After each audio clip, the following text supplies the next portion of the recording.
হযরত ইউনুস আলাইহিস সালাম আল্লাহর সম্মানিত এক নবী। পবিত্র কোরআনের মোট ৬টি সূরার ১৮টি আয়াতে এ নবীর কথা বলা হয়েছে। হযরত ইউনুস আলাইহিস সালাম ৪০ দিন মাছের পেটে থাকার পর আল্লাহ তাআলা যেভাবে তাকে মুক্তি দিয়েছেন সেটা একটু বলার চেষ্টা করছি। আশা করছি সবার ভালো লাগবে। আসসালামু আলাইকুম। আচ্ছা, এখানে আমি সকালে নাস্তার জন্য খেজুরের গুড় দিয়ে সুজির হালুয়া রান্না করেছি। তো সেটার উপরেই একটু কাজু বাদাম, কিশমিশ, কাঠবাদাম এগুলোই ছড়িয়ে দিচ্ছি যাতে করে দেখতে একটু ভালো লাগে। আর এখন সুজি দিয়ে খাওয়ার জন্য পরোটা বানিয়ে নিব।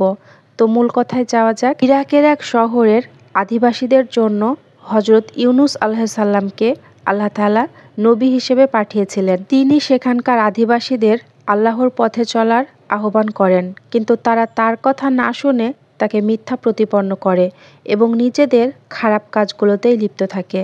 তো পরবর্তীতে ইউনুস আলাইহিস সালাম যখন দেখল যে তারা তার কথা শুনল না, আল্লাহ তাআলা যে কাজগুলো করতে তাদেরকে নিষেধ করেছেন তারা সেগুলোই করছে, এগুলো দেখার পর ইউনুস আলাইহিস সালাম আর সেখানে থাকলো না। তাদের জনপদ থেকে খুব তাড়াতাড়ি তিনি বের হয়ে যান এবং তাদের উপর ৩ দিন পর আযাব নাজিল হবে বলে তাদেরকে সতর্ক করে দেন। ইউনুস আলাইহিস সালাম জনপদ থেকে বের হয়ে যাওয়ার পর তার উম্মতের লোকজন নিজেদের অবাধ্যতার বিষয়টি অনুভব করলেন এবং বুঝতে পারলেন যে আল্লাহর আযাব অতি নিকটে। তখন তারা নিজেদের ভুলগুলো বুঝতে পেরে আল্লাহর কাছে তওবা করলেন এবং নবীর সঙ্গে দুর্ব্যবহারের কারণে নিজেরা লজ্জিত হলেন। অতঃপর তারা সবাই মিলে যখন আল্লাহর কাছে তওবা করলেন, তাদের তওবার কারণে আল্লাহ তাআলা তাদেরকে মাফ করে দিলেন।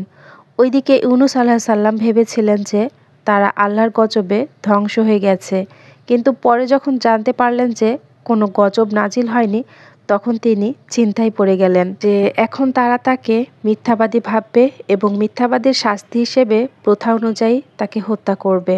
এগুলো কথা চিন্তা করে তখন তিনি জনপদে ফিরে না গিয়ে অন্য কোথাও হিজরতের উদ্দেশ্যে বেরিয়ে পড়লেন। এ সময় আল্লাহর হুকুমের অপেক্ষা করাটাই তার জন্য যুক্তিযুক্ত ছিল, কিন্তু তিনি তা করেননি। অনেকের সঙ্গে নৌকায় গিয়ে উঠলেন। নৌকাটি যাত্রীদের নিয়ে কিছু দূর যাবার পর উত্তাল ঢেউয়ের মধ্যে ঘুরপাক খেতে লাগলো।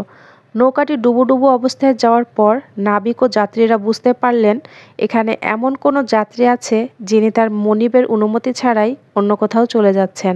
তার কারণে এই অবস্থা দেখা দিয়েছে। তখন তারা সবাইকে বাঁচানোর জন্য সিদ্ধান্ত নিলেন যে লটারি করা হবে, এতে যার নাম উঠে আসবে তাকেই নৌকা থেকে ফেলে দেওয়া হবে। লটারিতে আবার ইউনুস আলাইহিস সালামের নামই উঠে এলো। পর কয়েকবার লটারিতে তার নামই উঠে আসলো। এরপর তাকে নদীতে ফেলেও দেওয়া হলো। তারপর একটা বিশাল সাইজের মাছ এসে তাকে গিলে ফেললো। মাছটি হযরত ইউনুস আলাইহিস সালামকে গিলে ফেললেও আল্লাহর হুকুমে তাকে পেটের ভিতর অক্ষতই রাখলো। তার অস্থি মাংস কোনো কিছু না খেয়ে তাকে সেভাবেই রেখে দিল এবং তাকে নিয়ে সাগরে ঘোরাফেরা করতে লাগলো। কি আল্লাহর হুকুম, তাই না? আচ্ছা, আমরা কিন্তু সকালে নাস্তা সেরে টুকটাক ঘরের কাজকর্মগুলো করেছি আর এখন বাচ্চাদেরকে নিয়ে বের হয়ে গিয়েছি। আর এই ভিডিওটা ছিল শুক্রবারের দিনের। আমরা সবাই মিলে ফ্যান্টাসি কিংডম এসেছি বাচ্চাদেরকে নিয়ে একটু ঘোরাঘুরি করা যাবে, সাথে আমাদেরও ঘোরা হবে। তো পুরোটা ঘুরে ঘুরে দেখি আর আপনাদের সাথে কথাও বলি। তো মাছটা তো ইউনুস আলাইহিস সালামকে পেটের ভিতরে নিয়ে সাগরে ঘোরাঘুরি করছে। তিনি এভাবে কতদিন আসলে মাছের পেটের ভেতরে ছিলেন তা বলা মুশকিল। কেউ বলেছেন সকালে গিলে বিকেলে তাকে পেট থেকে বের করে দিয়েছে মাছটা, কারো মতে 7 দিন ছিলেন, আবার কেউ বলেছেন 40 দিন মাছের পেটের ভেতরে ছিলেন ইউনুস আলাইহিস সালাম। এটা নিয়ে তর্ক বিতর্ক করতে চাই না, বড় কথা হচ্ছে তিনি তো মাছের পেটের ভেতরেই ছিলেন, কথাটা সত্য। অন্ধকার মাছের পেটের মধ্যে বসে ইউনুস আলাইহিস সালাম ডাক দিয়ে বললেন, লা ইলাহা ইল্লা আনতা সুবহানাকা ইন্নী কুনতু মিনাজ জালিমিন। দোয়াটার অর্থ হচ্ছে, হে আল্লাহ, তুমি ছাড়া কোনো উপাস্য নাই, তুমি পবিত্র এবং মহান, আমি তো সীমালঙ্ঘনকারী। ইউনুস আলাইহিস সালাম যখন বিপদ থেকে রক্ষা পাওয়ার জন্য আল্লাহর কাছে দোয়াটি পড়লেন, তখন সেই দোয়ার আওয়াজ ফেরেশতারা শুনতে পেলেন। তখন ফেরেশতারা আল্লাহ তাআলাকে বললেন, হে আল্লাহ, আমরা জনমানবহীন স্থানে একটা আওয়াজ শুনতে পাচ্ছি। আল্লাহ তাআলা তাদেরকে জানালেন, এটি আমার বান্দা ইউনুসের দোয়ার আওয়াজ। তাকে আমি মাছের পেটে আটকে রেখেছি। এ কথা শুনে ফেরেশতারা ইউনুস আলাইহিস সালামের জন্য আল্লাহ তাআলার কাছে সুপারিশ করলেন। তাদের সুপারিশ মঞ্জুর করে আল্লাহ তাআলা মাছকে নির্দেশ দিলেন নবী ইউনুস আলাইহিস সালামকে সমুদ্রের কিনারায় রেখে যেতে। আল্লাহর নির্দেশ মেনে মাছ ইউনুস আলাইহিস সালামকে সমুদ্রের কিনারায় ফেলে রেখে যায়। ছোট্ট একটা দোয়ার ফলে মাছের পেট থেকে ইউনুস আলাইহিস সালামকে আল্লাহ তাআলা মুক্তি দেন। কোরআনে আছে, সে যদি আল্লাহর মহিমা আবৃত্তি না করত তাহলে পুনরুত্থান দিবস পর্যন্ত তাকে মাছের পেটেই থাকতে হতো। এই কথাগুলো আমার এজন্যই বলা যে আমাদের দৈনন্দিন জীবনে ছোট বড় কিন্তু অনেক বিপদে আসে। বিপদের সময় আমরা অনেকেই ভেঙে পড়ি, আবার কুল কিনারা হারিয়ে ফেলি যে এত বড় বিপদ, কি থেকে কি করব, কি হবে, এরকম নানা ধরনের চিন্তা করে থাকি, টেনশন করে থাকি। তো আমার কথা হচ্ছে, যত বড় বিপদে আসুক না কেন, ধৈর্য ধরে আল্লাহর কাছে দোয়া করতে থাকবেন, চাইতে থাকবেন আল্লাহ যেন সকল বিপদ আপদ থেকে আমাদেরকে হেফাজতে রাখে। আমি আবারও বলছি, লা ইলাহা ইল্লা আনতা সুবহানাকা ইন্নী কুনতু মিনাজ জালিমিন। ছোট্ট এই দোয়াটা যে কোনো বিপদ আপদ মুসিবত দুশ্চিন্তা থেকে মুক্তির উদ্দেশ্যে যে দোয়া পড়ে আল্লাহ তার সকল দুশ্চিন্তা দূর করে দেন। এক হাদিসে রাসূলুল্লাহ সাল্লাল্লাহু আলাইহি সাল্লাম বলেছেন, কোনো মুসলমান এই দোয়া পড়ে আল্লাহর কাছে কিছু চাইলে আল্লাহ তাআলা তা কবুল করবেন।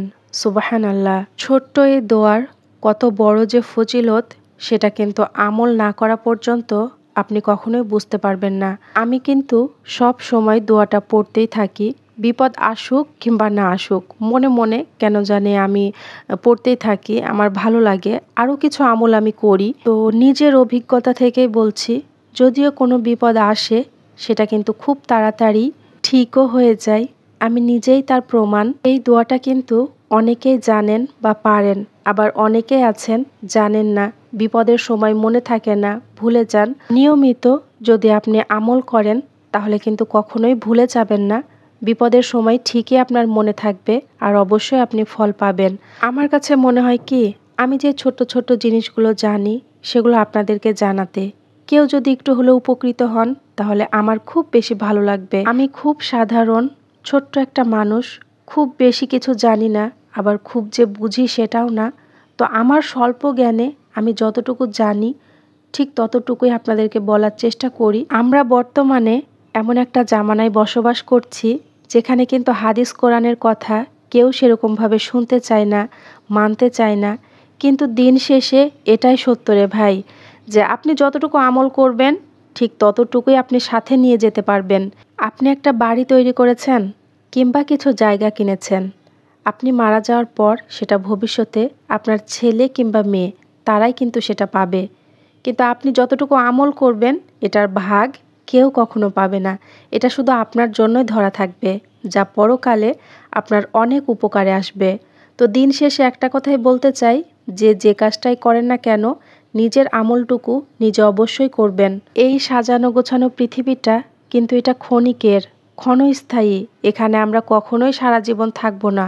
এই কথাটা মাথায় রাখবেন আর অবশ্যই নামাজ পড়বেন। দিন শেষে কেউ কারো জন্য না, আপনার জন্য আপনাকেই করতে হবে।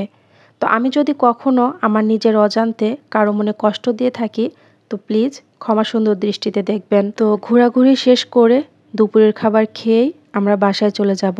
বাচ্চারা মোরগ পোলাও খেতে চেয়েছিল, সেটা নেওয়া হয়েছে। আজকের মতো এখানেই বিদায় নিচ্ছি। সবাই সুস্থ থাকার, ভালো থাকার চেষ্টা করবেন আর আমাদের জন্য দোয়া করবেন।